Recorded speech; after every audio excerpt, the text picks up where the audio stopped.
Telangana cabinet లో అందరికీ ఆయన ఎందుకు టార్గెట్ అవుతున్నారు? ఆయనకై ఆయన చేసుకున్న అపరాధమా, లేకపోతే ఇంకా వేరే ఏమైనా కారణాలు ఉన్నాయా? క్యాబినెట్ సహచరుల్లో ఎక్కువ మందికి ఆయన తీరు ఎందుకు నచ్చడం లేదు? వ్యవహారం చినికి చినికి గాలివానగా ఎందుకు మారుతుంది రోజు రోజుకి? తెలంగాణ మంత్రులు ఒకరిద్దరు మీడియా ముందు మాట్లాడుతున్న కొన్ని విషయాలు కాస్త రచ్చక దారితీస్తున్నాయి. కొద్ది రోజులుగా తమ శాఖలకు సంబంధం లేని విషయాల గురించి వాటిని కామెంట్స్ చేస్తుండడంతో మిగిలిన మంత్రులు నొచ్చుకున్నట్లు కూడా కనిపిస్తుంది. సో ఎవరికైనా కోర్స్ అంటే ఒకళ్ళ శాఖలో ఇంకొకరు మాట్లాడితే ఇబ్బంది. అప్పుడెప్పుడో సకల శాఖల ముందు సజ్జల గారు మాట్లాడినట్టు ఉందన్నమాట ఇప్పుడు ఈ పరిస్థితి చెప్పాలంటే. ఇదే విషయాన్ని పార్టీ నాయకత్వానికి ఏఐసిసి వ్యవహారాల ఇన్ఛార్జ్ కూడా చెప్పుకుంటున్నారట. ప్రభుత్వ పథకాలపై మంత్రుల కామెంట్స్ తో చాలా రోజులుగా ఒక గందరగోళం వాతావరణం నెలకొంది. ప్రత్యేకించి రైతు రుణమాఫీ వ్యవహారంలో ఖమ్మం జిల్లాకు చెందిన మంత్రుల ప్రకటనలే గందరగోళానికి దారితీశాయన్నది పార్టీలో ఓపెన్ టాక్.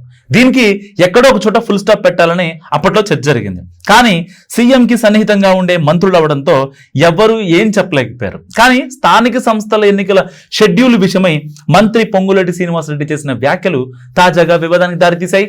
ఇక ఓవైపు కొలగనన ఎపిసోడ్ నడుస్తూనే ఉంది, కోర్టులో ఇంకా గ్రీన్ సిగ్నల్ రానే లేదు. ఈ పరిస్థితుల్లో మంత్రి పొంగులేటి శ్రీనివాసరెడ్డి స్థానిక సంస్థల ఎన్నికల షెడ్యూల్కు సంబంధించిన అంశాలపై కామెంట్స్ చేయడం, దానిపై మీడియాలో విస్తృతంగా ప్రచారం జరగడంతో రచ్చ మొదలైంది. ఒక క్లారిటీకి రాకముందే అలాంటి స్టేట్మెంట్స్ వల్ల బయటికి తప్పుడు సంకేతాలు వెళ్తాయన్న అభిప్రాయానికి అటు పిసిసి చీఫ్ తో పాటు ఒకరిద్దరు మంత్రులు కూడా వచ్చినట్టు తెలుస్తోంది. సీఎం రేవంత్ రెడ్డితో పిసిసి చీఫ్ మహేష్ గౌడ్ భేటీ సందర్భంగా ఈ అంశం చర్చకు వచ్చింది. సో దాంతో పొంగులేటికి మహేష్ గౌడ్ ఫోన్ చేసి వివరణ కూడా తీసుకున్నారట.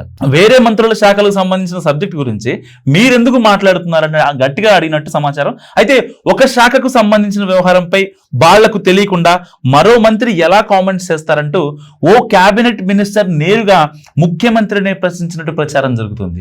ఆయన మీకు సన్నిహితుడు కాబట్టి మీరే చెప్పి అలా చెప్పి మాట్లాడించి ఉంటారని కూడా కొంతమంది అనుకుంటారని కూడా సీఎం దృష్టి తీసుకెళ్ళిందంట ఆ సదరు మినిస్టర్. సో ఇంకో మంత్రి అయితే మ్యాటర్ ని డైరెక్ట్ గా ఏఐసిసి రాష్ట్ర వ్యవహారాల ఇన్ఛార్జ్ మీనాక్షి నటరాజన్ దృష్టికి తీసుకువెళ్లి అన్ని శాఖల గురించి పొంగులేటి శ్రీనివాసరెడ్డి ఎలా మాట్లాడతారంటూ ఆయన మనసులోని బాధను బయటకు ఎక్కారనమాట. సో తెలంగాణ క్యాబినెట్ లోని చాలా మంది మంత్రుల్లో ఈ తరహా అసహనం ఉందట. మాకు సంబంధించిన అన్ని విషయాల గురించి ఆయన ఎలా మాట్లాడతారంటూ వాళ్ళంతా సన్నిహితులతో అంటే వాళ్ళలో ఉన్న బాధను చెప్పుకున్న పరిస్థితి. అయితే పొంగులేటి సీఎంతో అత్యంత సన్నిహితంగా ఉండడం వల్ల ముఖ్యమంత్రి ఆయనతో చెప్పి మాట్లాడిస్తున్నారన్న అనుమానంతో ఇన్నాళ్లు గమ్ముగా ఉన్నారట చాలా మంది. ప్రభుత్వం వచ్చిన కొత్తలో రైతు రుణమాఫీపై ఖమ్మం జిల్లాకు చెందిన మంత్రుల ప్రకటనలే పార్టీలో ఇంకా ప్రజల్లో కన్ఫ్యూజన్ క్రియేట్ చేశాయనేది అందరిలో ఉన్న ఓపెన్ టాక్. కానీ కాంగ్రెస్ లో స్వేచ్ఛ ఎక్కువే, కానీ ఇంకో మంత్రి విషయంలో జోక్యం చేసుకుంటే అది ఇద్దరి మధ్య రచ్చకు దారితీసే ప్రమాదమే చాలా ఎక్కువ ఉంది. సో మిగిలిన అంశాలు ఎలా ఉన్నా క్యాబినెట్ లో చర్చించి నిర్ణయం తీసుకోవాల్సిన అంశాలను పొంగులేటి ముందే చెప్పడం, కోర్టులో పెండింగ్ లో ఉన్న అంశంపై స్పష్టత లేకుండానే ప్రకటన ఇవ్వడంతో గందరగోళం పెంచి ప్రతిపక్షాలకు అస్త్రం ఇచ్చినట్టు అయిందంటున్నారు పార్టీ పెద్దల అభిప్రాయం కూడా తెలుస్తోంది. సో స్థానిక సంస్థల ఎన్నికలపై సీతక్క కూడా మాట్లాడారంటూ పొంగులేటి వర్గం సోషల్ మీడియాలో చర్చకు పెట్టింది. అయితే క్యాబినెట్ మీటింగ్ గురించి కానీ ఎన్నికల షెడ్యూల్ కు సంబంధించిన అంశాలు కానీ తాను ఎక్కడా మాట్లాడలేదని మీడియా ముందుకు వచ్చి వివరణ ఇచ్చారు సీతక్క.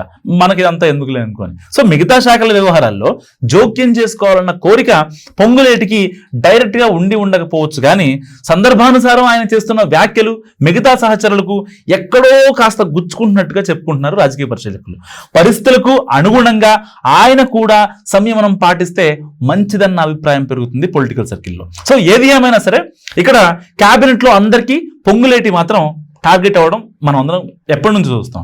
సో పొంగులేటే మాట్లాడుతున్నారా, అన్ని శాఖల్లో ఏలు పెడుతున్నారా, లేదంటే ఆయన వెనకాల నుండి ఎవరన్నా మాట్లాడిస్తున్నారా?